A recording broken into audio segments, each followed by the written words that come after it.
What's up, my Central Unit? It's the Central Man here, so back again with another WCW pay-per-view review. This time I'm going to review WCW Spring Stampede 2000. This is the final Spring Stampede pay-per-view in WCW history. This show was at the United Center in Chicago, Illinois on the 16th of April 2000. The tagline for the show was "The New Blood and the Millionaires Club in a savage shootout for the gold and stump of approval." This is the first pay-per-view under the Bischoff Russo era. They're kind of like here's the backstory to it. Russo, debuted in WCW in October of 1999, and then fast forward in the beginning of 2000. I think it was before the Super Brawl pay-per-view. Russo's, because he had the situation of the world title. Because Bret Hart vacated the world title due to concussion and later on retired. Benoit won the title at the Sold Out pay-per-view. Unfortunately, quit the company the next day to go to the WWF.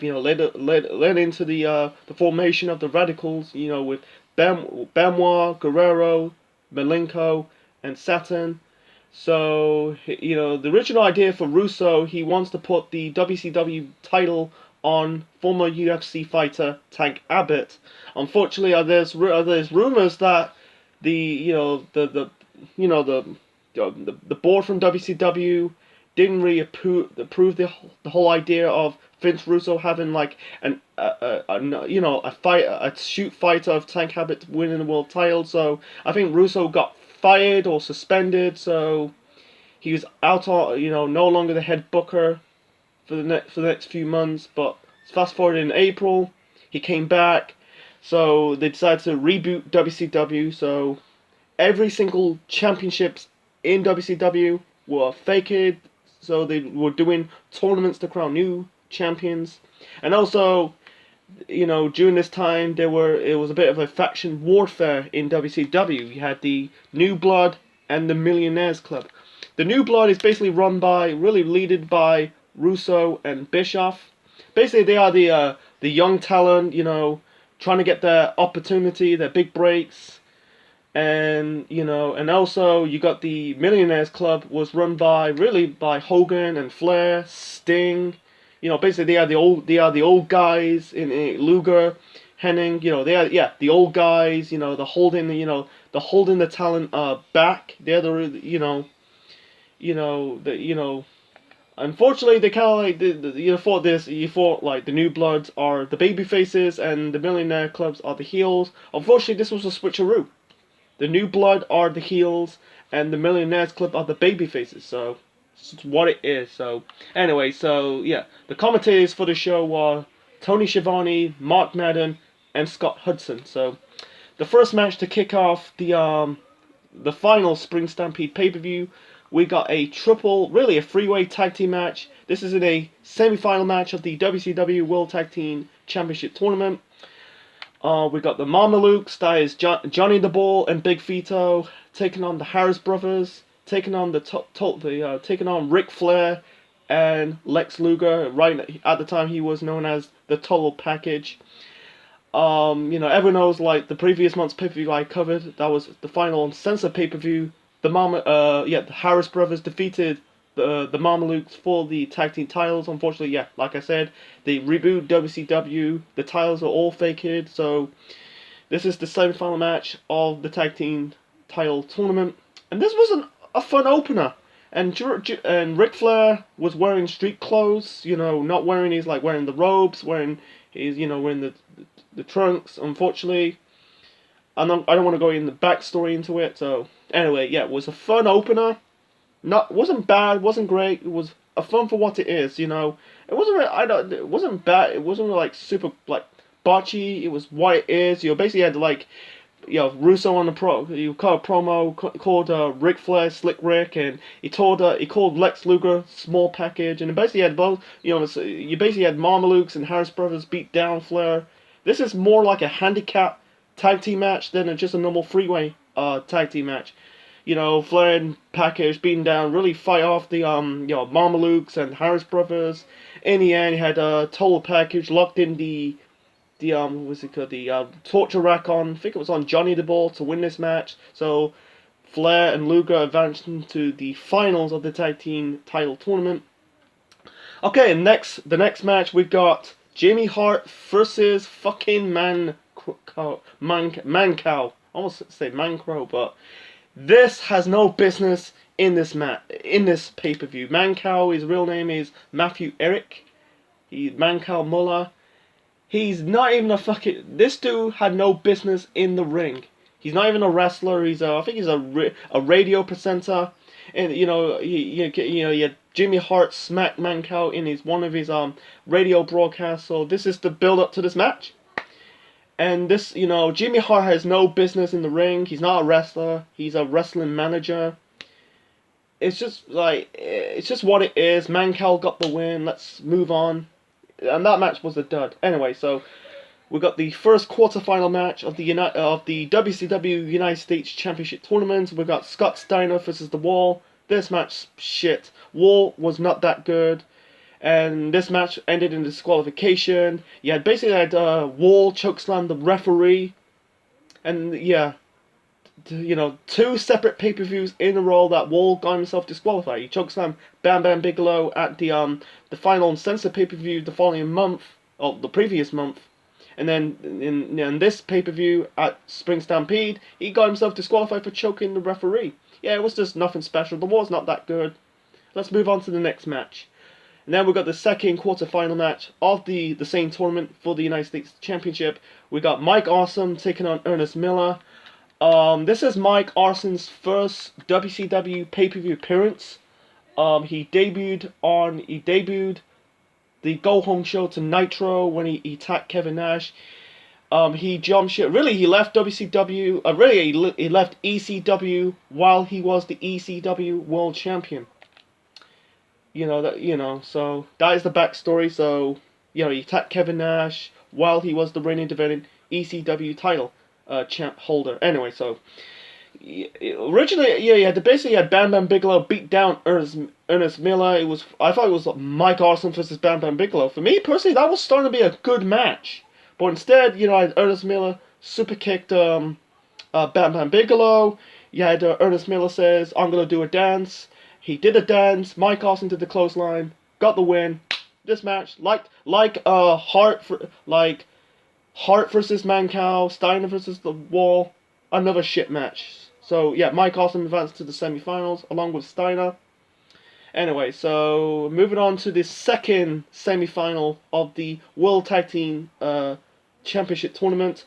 We got Holland Heat taking on Shane Douglas, the franchise, and Buff Bagwell.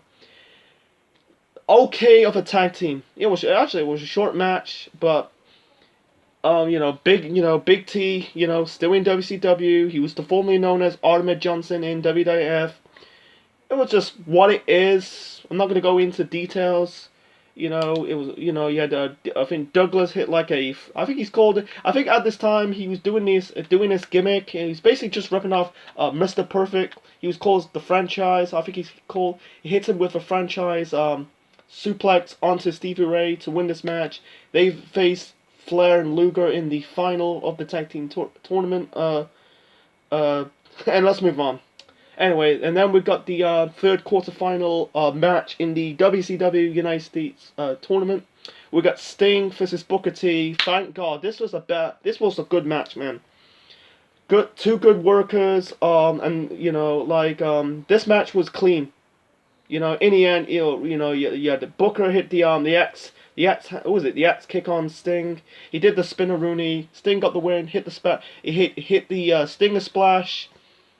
Hit the Scorpion Death Drop, and hit the Scorpion Death Drop to win this match. And then afterwards, you had Booker T and Sting. Kinda did a fist bump, showed their respect. And then we got the fourth and final quarterfinal match of the United States Championship Tournament. We got Pierrot taking on Billy Kidman. This match was okay. Wasn't bad, wasn't great. It was okay, slightly okay of a match. In the end, you had Hulk Hogan came out, beat down Kidman because I think he was in the feud between him and Kidman, beat down. And I think it's the first and only time Hogan chokeslammed Kidman. He never chokeslammed anyone. He basically he was on the steel steps, chokeslammed Kidman onto the announce table.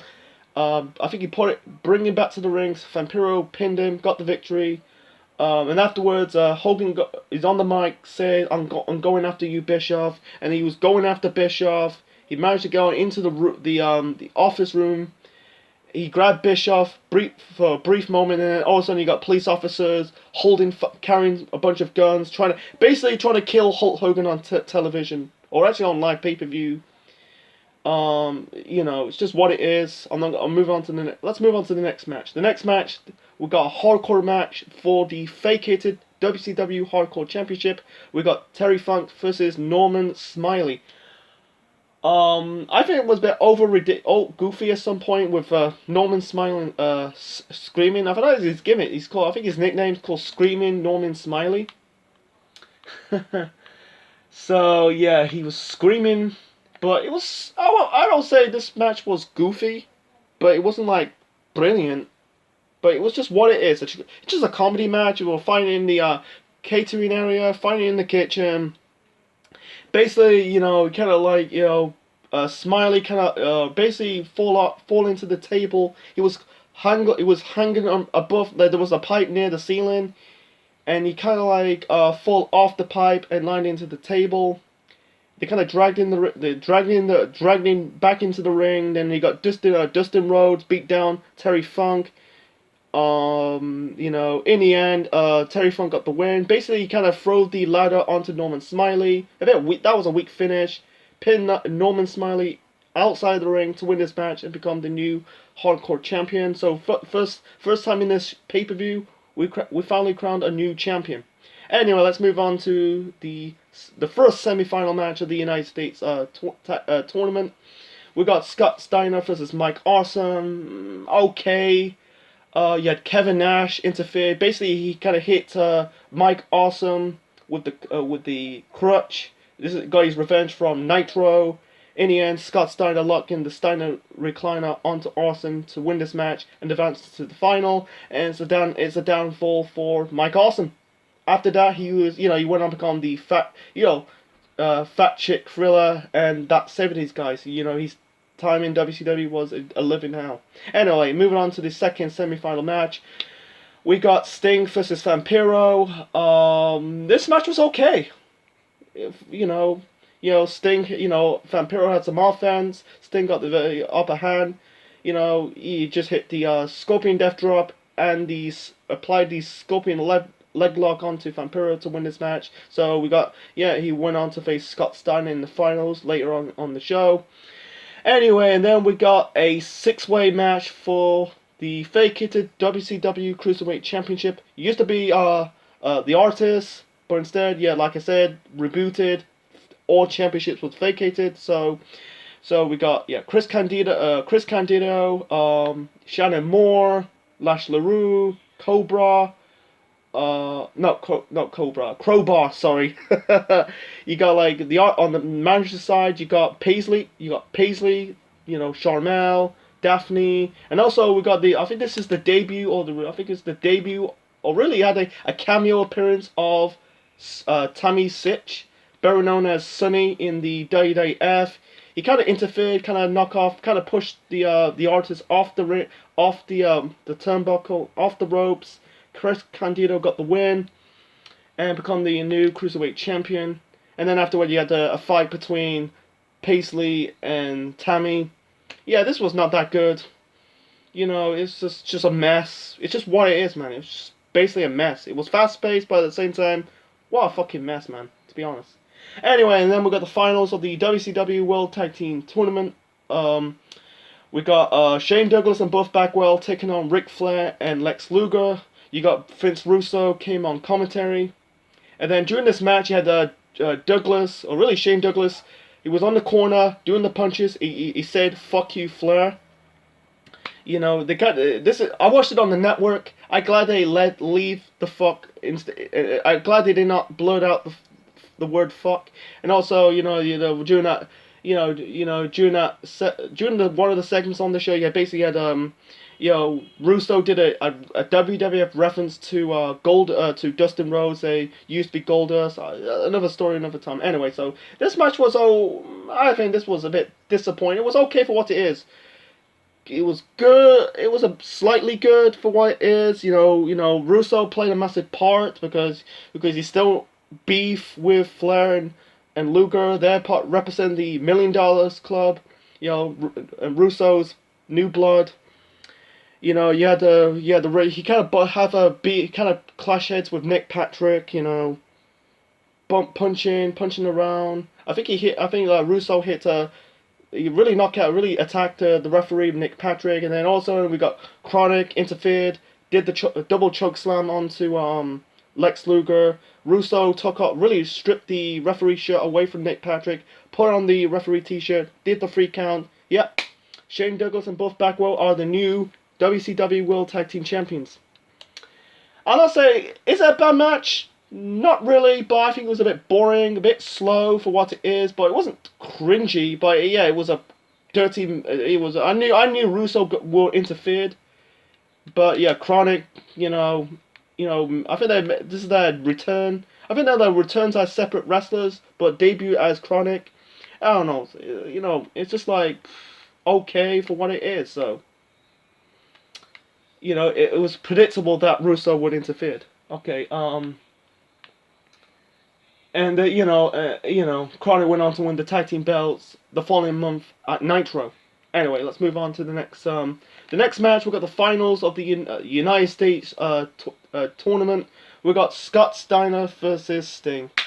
They fuck with Sting, man. It was okay of a match, but it was starting to be an okay of a match. We got both Sting and Steiner are good workers, but what they did, you got Pierrot came out of the ring. He came out of the ring, dragged Sting into the ring. They came back seconds later. Sting was bleeding from the mouth. Steiner locked in the Steiner recliner. And yep, another interference. And yep, Scott Steiner's the new United States champion. It's just like Sting at this point in 2000, like he was dwindled his funds. Like he went on to win the world in the world title picture against Jarrett at Halloween Havoc in 2000, but besides that, he was in shitty feuds, with Vampiro and fucking the Demon and New Blood Rising. It's just like, what the hell? Why could you just do it? If it was after this match, I'll be okay with it in both those those final 2 title championship matches. But instead, they're just interfering during those 2 matches. It's just like, it's just, I'll get to it afterwards. Anyway, let's move on to the main event. We got, Jeff Jarrett versus Diamond Dallas Page. This is for the vacated World Heavyweight Championship. The build-up to this feud between Jarrett and DDP. Yeah, Jarrett accidentally hit the guitar onto DDP's real-life wife, Kimberly. That is the build to the storyline, or build to this match. This match was really, for me, match of the night for me. They were really good. Yeah, there was a lot of interference, but they were fighting in the crowd. Not a lot of interference, but they were fighting in the crowd. It was really, you had Kimberly interfered, kind of, attacked Jeff Jarrett at some point. Yeah, he locked, it was really good. Bischoff interfered. He kind of like, the ending was kind of like a bullshit finish.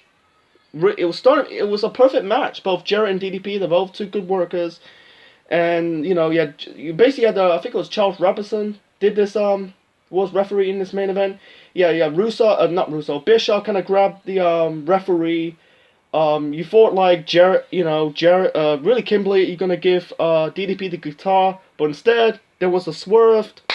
He kind of screwed on his real life husband DDP. Jarrett got the victory. Become the new WCW World Champion. I think it's his first ever World Champion in his career. First of many, not just in WCW, but in TNA years later. But makes no sense because why? It makes no sense why Kimberly took the guitar shot by Jarrett. And also, no, we're not having that. Let's have Kimberly join the Millionaire Club. So, makes no sense. No, and throughout the whole next few pay-per-views, DB got screwed. He got screwed by David Arquette, got screwed by Canyon. You know, it's just what it is. Whatever. So, anyway, my final grade for the show, I'm going to give it 5 out of 10. I think this is way better than Uncensored, but that's not saying too much. There were too much of dirty finish. I think the 2 matches finished clean has to be the opener. That was the three-way tag team match between Flair and Luger, the Harris and the Mamalukes, and Sting versus Booker T. Besides that, there were a lot of bad. There were not really bad matches. The one match should never be on this pay-per-view has to be Mancow versus Jimmy Hart. And and also this was like full of basically, yeah, just a lot of like swerves and interference. So if they just trim down the match card, and put more clean wins, this show could be one of the best pay-per-views in WCW in 2000. That's not saying too much because WCW in 2000 was basically, yeah, it was a downhill spiral. So that's my review on WCW Spring Stampede, the final Spring Stampede in WCW history. Hope you like it. Leave your thoughts in the comment section below, smash the like button, and subscribe to the Century Man Network on YouTube. Next up, let's go to a decade prior. I'm going to review, next time, is WCW Capital Combat 1990. So, this is the Century Man officially signing out. Check you later.